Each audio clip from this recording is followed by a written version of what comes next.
Meaning of humanism. Humanism.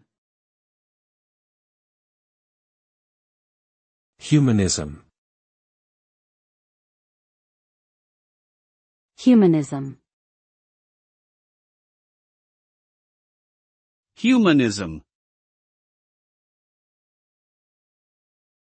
Humanism is a philosophical and ethical stance that emphasizes the value and agency of human beings, individually and collectively.